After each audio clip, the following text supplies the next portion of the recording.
Antes do vídeo começar, deixa um like para o algoritmo do YouTube entender que esse conteúdo é uma fofoca de qualidade e entregar para todo mundo fora da nossa bolha. Imagina os petistas vendo esse vídeo, que coisa satisfatória. Posso contar com o seu ato de rebeldia? Posso? Então bora lá. Como eu enumerei por tópicos, vamos seguir o roteiro para ninguém se perder nos rounds. E vamos começar com Flávio versus Alexandre. Todo mundo aí viu que o Alexandre abriu um inquérito contra o Flávio por calúnia contra o Lula. E já tem gente falando que isso aí pode gerar a inelegibilidade do Flávio. Cara, ainda não é período eleitoral e já não tá podendo associar o Lula ao Maduro, porque queima muito o filme e alguém tem que fazer alguma coisa para apagar esse passado. Eu poderia ficar falando sobre isso, mas o futuro presidente explicou muito bem do que se trata. Foi dada uma autorização para o ministro Alexandre de Moraes cometer uma série de atrocidades, respeitar vários princípios da nossa democracia e, a pretexto de defender a democracia, ele atropelou diversos direitos e garantias individuais, coincidentemente, de parlamentares do espectro da direita.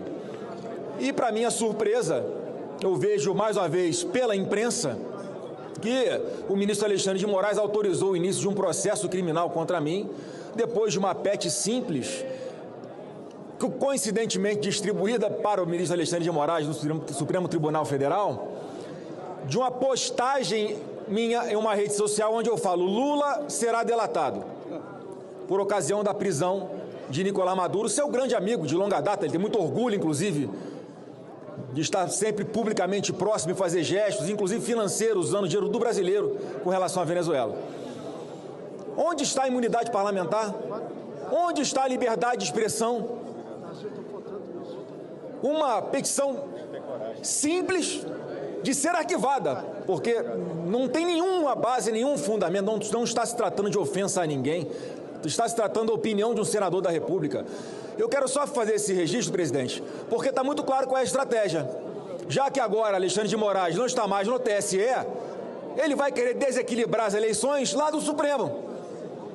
Com esse inquérito aberto há 7 anos, esse malfadado inquérito das fake news que atrai tudo que ele quiser e quem ele quiser, isso vai ser recorrentemente usado durante as eleições deste ano para tentar me impedir de expressar o meu ponto de vista e falar a verdade sobre, inclusive, ele. Então, eu queria só pedir a atenção de Vossa Excelência, porque, de fato, há um desequilíbrio entre os poderes. E é só o Senado Federal que tem condições de restabelecer esse equilíbrio, a harmonia, para que possamos sonhar em ter uma democracia plena mais uma vez, presidente Tabi. Só fica para a reflexão, porque essa prática não dá mais para aceitar em outras eleições agora em 2026. Bom, acho que ficou bem claro, né? Qual a dúvida de que esse inquérito foi aberto para tentar manter o Flávio numa espécie de coleira perante os escândalos que envolvem a corte? Ou até mesmo manter um trunfo de inelegibilidade? Isso aqui foi tão bizarro que a imprensa não passou pano. De Globo, CBN, SBT, CNN, UOL, até as mídias mais independentes. Todos acharam a atitude do ministro Alexandre completamente abusiva e sem nexo, justamente por se tratar da postagem de um senador eleito pelo povo e que tem imunidade parlamentar para suas palavras e votos. Mas vimos que esse direito garantido pela Constituição já foi derrubado por quem deveria garantir a Constituição lá atrás, porque vocês lembram do Daniel Silveira, né? E o avanço para cima do Senado é tão nítido, já que a percepção da mídia é que se trata de uma vingança, que eu vou emendar o Alessandro Vieira versus o Gilmar Mendes, porque essas duas situações forçaram o Alcolumbre a sair debaixo da mesa, mesmo que de maneira forçada. O que eu fiz foi apenas uma apreciação livre, corajosa, de fatos notórios. Ou alguém acha normal carona em jatinho para ministro Supremo? Ou alguém acha normal o recebimento milionário por parentes de ministro Supremo?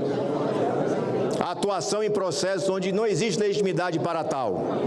Não é normal. Mas, repito, respeitar a democracia é respeitar voto. No voto, o colegiado entendeu por não aprovar o indiciamento. por não aprovar o relatório. E eu respeito. Mas os fatos, esses não mudam por conta do voto, os fatos permanecem. E o fato do dia é que Vossa Excelência tem, sob seu comando no Senado da República, um senador ameaçado formalmente por 2 ministros da Suprema Corte de cassação, de processo criminal e inelegibilidade, por conta de um voto. Eu quero deixar absolutamente a advocacia do Senado Federal à disposição de Vossas Excelências, na condição de presidente do Senado e chefe do Poder Legislativo brasileiro, para auxiliar em tudo que Vossas Excelências acharem necessário, inclusive ingressar conjuntamente com as questões jurídicas que Vossas Excelências manifestaram no plenário do Senado Federal para defender a legitimidade do voto popular e a prerrogativa do senador da República.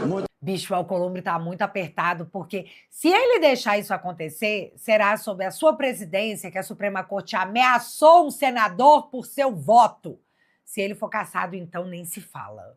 A repercussão geral na imprensa foi de que os senadores tinham achado ruim o Alessandro Vieira pedir um indiciamento apenas dos ministros, mas que as falas do Gilmar Mendes, a ameaça e o pedido de investigação por abuso de poder em si já é um abuso de poder cometido pelo Gilmar. Ou seja, a reação do ministro cagou em tudo, no que acabou tornando o senador Alessandro Vieira uma vítima da corte e gerando o isolamento do Gilmar. Isolamento não, né? Porque ele tem aquele blocão, o Zaninho, o Dino e o Alexandre, segundo a imprensa. Mas ainda são uma minoria. Por isso, os caras precisam muito que o Bessia seja aprovado.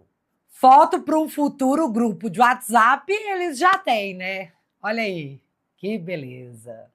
E é interessante o Gilmar comprar esse BO, chamar o holofote para si, porque é muita certeza de que nada pega nele. Como que pode uma coisa dessas? Na verdade, minha pergunta tá errada. Seria melhor, até quando uma coisa dessas? Mas tá, próximo round é Alexandre versus Tagliaferro. O cara que trabalhava para o Moraes provou que rolou uma fraude processual e o processado acabou sendo o próprio Tagliaferro, tendo como juiz o cara que ele denunciou. Ó, isso é suco, sabor, democracia. E assim, eu não sei se essa vocês viram, mas eu peço que vocês prestem atenção porque é inacreditável. Tagliaferro se exilou na Itália, todo mundo sabe disso, Alexandre de Moraes sabe disso, tanto que enviou um pedido de extradição do Tagliaferro usando o endereço do Tagliaferro, então ele sabe exatamente onde ele está. Porém, na hora de dar andamento no processo e citar o Tagliaferro, Alexandre achou que seria melhor fazer isso por edital e não por carta rogatória, como manda o figurino. Figurino, leia-se Constituição. Por lógica, Tagliaferro e seus advogados não se sentiram intimados e não compareceram à audiência marcada pelo Alexandre. Como nem Tagliaferro nem os advogados estavam presentes na audiência e a justificativa foi: o ilustríssimo magnânimo não nos intimou, o endereço ele tem, já que pediu a extradição do Tagliaferro, então não comparecemos porque não fomos intimados. Simples assim, coisa da galera do segundo ano de direito. Demonstrado o cerceamento de defesa, Alexandre teve que anular a audiência. Mas piora bastante, porque você acha que o Alexandre foi lá e fez a intimação via carta rogatória? Claro que não. Alexandre foi lá e destituiu os advogados do Tagliaferro, ou seja, os retirou do processo, violando o direito do réu de escolher por quem quer ser defendido. Alexandre nomeou por conta própria defensores públicos para que tocassem o caso, considerando que Tagliaferro havia sido notificado por edital. E assim, ele achou que iria se seguir la pelota, marcando uma nova audiência. Mas, cara, os ventos realmente mudaram porque a Defensoria Pública da União afirma que Moraes violou a Constituição em ação contra Tagliaferro. A DPU argumenta que Moraes violou o artigo da Constituição e do Código de Processo Penal ao não permitir a escolha de novos advogados por Eduardo Tagliaferro. Porque um é pouco, dois é Alexandre de Moraes. Gente, vocês entenderam o que rolou aqui?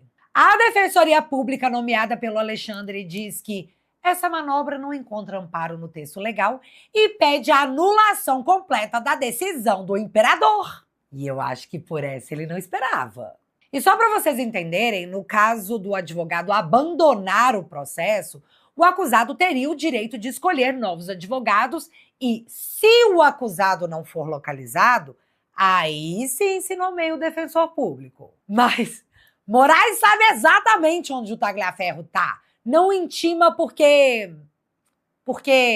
sei lá, porque ele não tá afim. Eu não sei qual a explicação. Ele só não quer fazer. Os advogados não abandonaram a causa. Eles foram destituídos pelo Alexandre porque também deve ser porque ele quis. Eu não sei qual a resposta legal dá para essa questão, porque ela não tem uma explicação legal. Só que aí a Defensoria Pública nomeada pelo Alexandre falou: epa! Pode isso não, queridão. E você sabe qual que é o problema? É que o Alexandre já tinha feito isso antes. Moraes vê a manobra da defesa e destitui advogados de Felipe Martins. Só que, no caso do Felipe, o escândalo que a população fez foi tão grande, gerou uma comoção tão grande que Moraes revogou a decisão e manteve os advogados do Felipe. Mas e no caso do Tagliaferro? Quem é que vai fazer essa comoção? Quem vai fazer o escândalo? Isso aí vai passar batido e vai ser discutido só no ano que vem, se fizermos uma maioria no Senado? Quanto tempo sobrevive uma democracia que depende de comoção social? Fica aí uma reflexão. E agora, Mendonça versus ex-presidente do BRB. E é agora que o pau tora. Por quê? Porque eu não sei se vocês lembram, mas foi esse cara que o Metrópolis informou que o Alexandre de Moraes encontrou na mansão do Vorcaro. Lembrando que o BRB tentou comprar o Master para evitar a liquidação do banco. Quem não deixou foi o Banco Central. Senão, o BRB tinha adquirido o Master e entubado todo o prejuízo. Lembrando também que o BRB é um banco estatal, então o prejuízo seria do povo. E seu Ibanez? Moço, eu não vou tentar te defender, meu caro. Isso aí é função dos seus advogados. Boa sorte. Mas tá, primeiro eu preciso que você entenda por que o Paulo Henrique Costa, ex-presidente do BRB, foi preso. Enfim, encontraram o que seria o pagamento feito por Vorcaro ao Paulo, sabe? Propina. Presta atenção, porque, cara, é muita grana. A investigação da Polícia Federal é se Paulo Henrique Costa teria recebido propina por meio de 6 apartamentos de luxo, 4 deles em São Paulo e 2 em Brasília, que na verdade nessa negociação de compra do Banco Master pelo BRB, que gerou um rombo de pelo menos 5 bilhões no BRB, uma das negociações ali para convencer o presidente do Banco Regional de Brasília a comprar esses ativos fraudulentos seria o repasse de propina de 146 milhões de reais, cerca de 140 milhões de reais, pode chegar a 146 milhões por meio de imóveis de luxo. O advogado que também foi alvo da operação, Daniel Monteiro, era muito próximo de Daniel Vorcaro e a suspeita é que ele que teria montado a engenharia financeira para o repasse desses apartamentos a Paulo Henrique Costa, que manteria o nome dele omitido da propriedade por meio de empresas de fachada, mas que ao fim e ao cabo se tornaria de Paulo Henrique Costa esses 6 apartamentos que somados chegam a 146 milhões de reais. Portanto, essa é uma das principais linhas de investigação da Polícia Federal que foi relatada ao ministro André Mendonça, responsável pela decretação de prisão de Paulo Henrique Costa, e que ele teria recebido, portanto, ou pelo menos iria receber como pagamento de propina em caso de sucesso dessa compra dos ativos fraudulentos, 6 apartamentos de luxo que somados podem chegar a esse valor altíssimo de 146 milhões de reais, que explicaria, portanto, segundo a Polícia Federal, o motivo de Paulo Henrique Costa ter se empenhado tanto na compra do Banco Master. A compra do Banco Master, que inicialmente foi defendida com unhas e dentes pelo então governador do Distrito Federal, Ibanez Rocha, e pelo presidente do Banco de Brasília, pelos diretores, pelo diretor jurídico do Banco de Brasília, que eles alegavam que, na verdade, essa compra do Banco Master iria servir na expansão do BRB, que seria positivo para a instituição financeira, queria tornar o BRB ainda maior, poderia tornar o BRB o 6º maior banco de Brasília. Essa era a narrativa da época que sustentava essa decisão de compra do Banco Master. E isso, portanto, acaba que agora a Polícia Federal identifica que toda essa narrativa de que se tornaria o 6º maior banco do Brasil, que seria positivo para o BRB, ao fim e ao cabo tinha por trás o pagamento de propina por meio de apartamentos a Paulo Henrique Costa. 6 apartamentos de luxo sediados em São Paulo e Brasília, que seriam repassados a Paulo Henrique Costa, que não seriam no nome dele, mas que essa engenharia financeira toda e seria viabilizada por Daniel Monteiro, que também foi alvo da operação, Carol. Vocês entenderam? Eles estavam vendendo para o povo que parecia um grande negócio, mas era só para enganar o povo. E essa enganação tinha um preço de mais de 140 milhões de reais.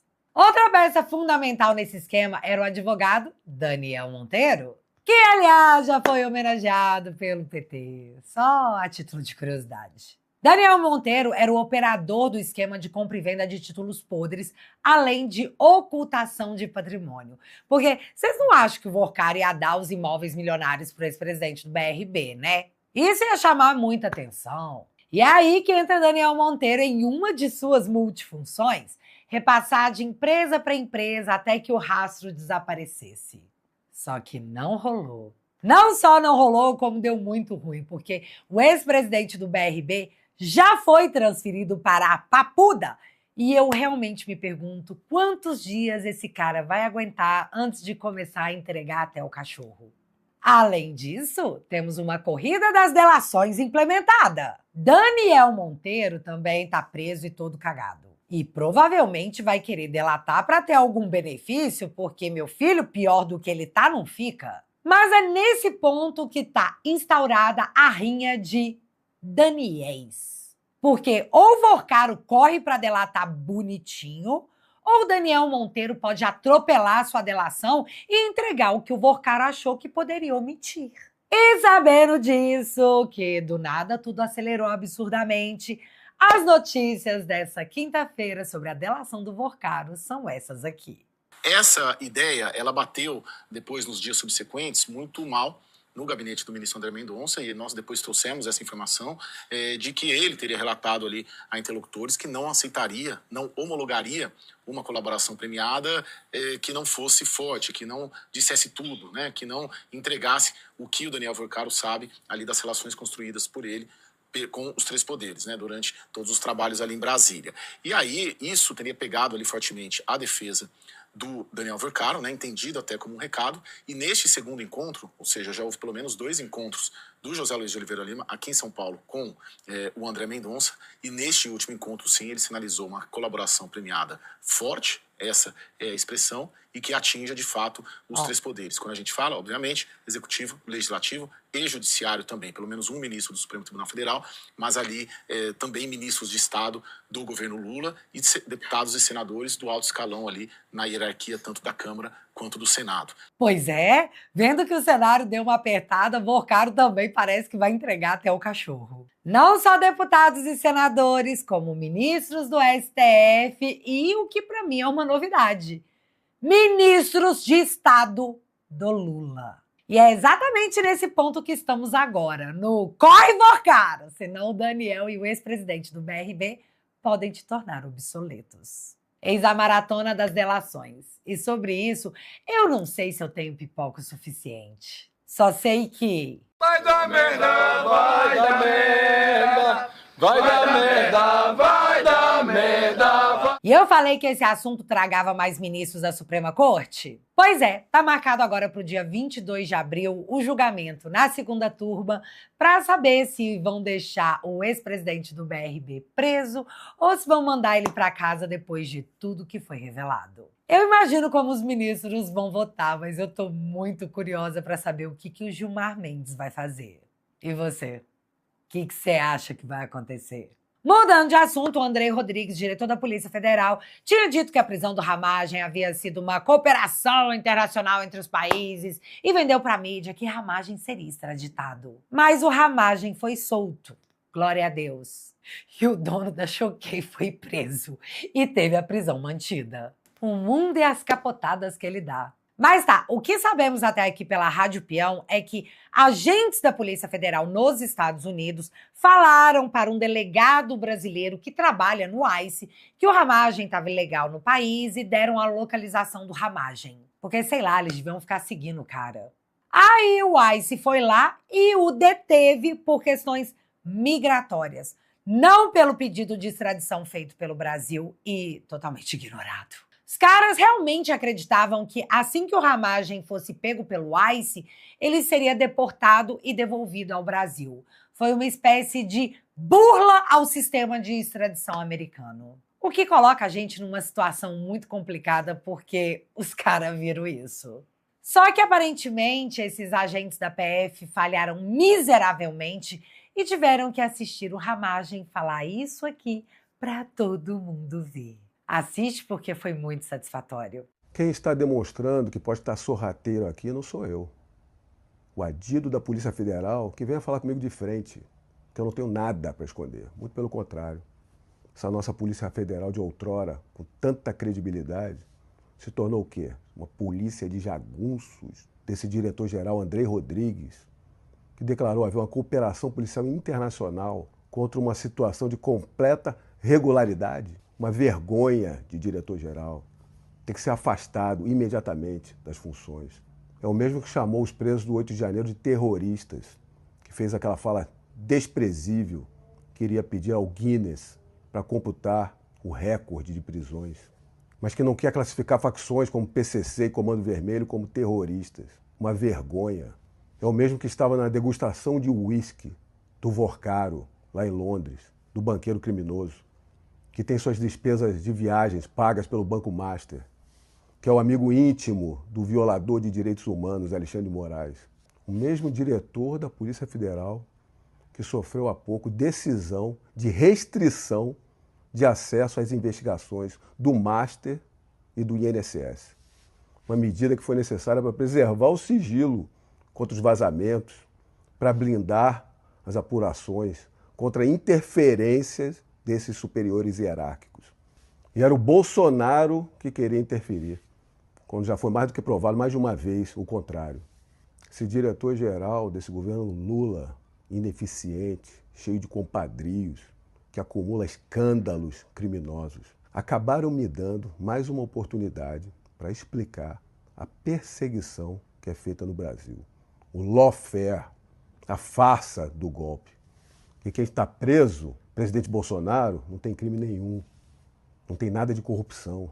E que seu filho mais velho, Flávio Bolsonaro, lidera todas as pesquisas e temos tudo para mudar o Brasil e fazê-lo grande. E, cara, melhora, porque a PF parece que estava meio incrédula e foi pedir explicações ao ICE. Que, aliás, respondeu dizendo isso aqui. ICE diz à PF que a Ramagem pode aguardar a conclusão do processo de asilo nos Estados Unidos em liberdade. E é o que eu chamo de vai tomando aí. Meu Deus, que vergonha, que vexame, que humilhação.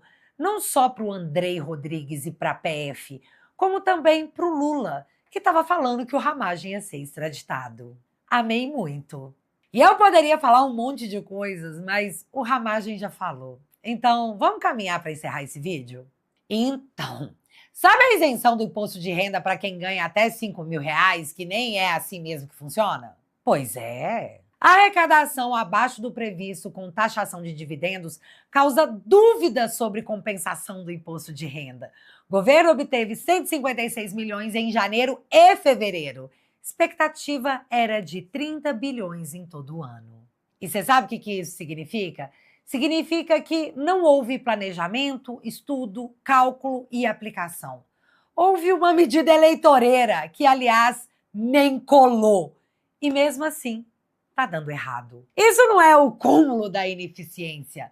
Manter esse governo no poder é o cúmulo da burrice generalizada. E desculpa se parece agressivo, mas é porque é para parecer agressivo mesmo. Já que quando você elege esse cara, você me ferra junto. Então, não, petista, eu não tô feliz com você, não. Até porque você acreditou em picanha e cervejinha e tem 3 anos que o Lula te meteu imposto nas blusinhas da Shein. E vendo que tá derretendo e que vai perder pro Flávio, no apagar das luzes de seu desgoverno falido e impopular, Lula tá dizendo que taxa das blusinhas é desnecessária.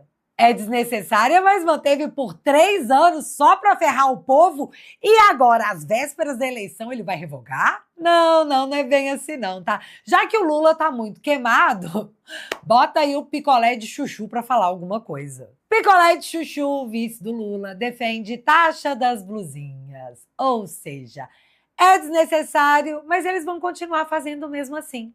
Nem tem lógica essa bagaça. Se é desnecessária e ele mesmo assim mantém, é só maldade mesmo. E eu espero que esse combo de maldade pese na hora do voto, porque em outubro nós temos um país para mudar. Ou nós nos mudamos do nosso país. A escolha é nossa. E E antes desse vídeo acabar, eu quero agradecer demais ao Neider, ao Clemente e ao Celso, que se tornaram membros fundadores ouro do meu canal e assim cravaram seus nomes na minha história.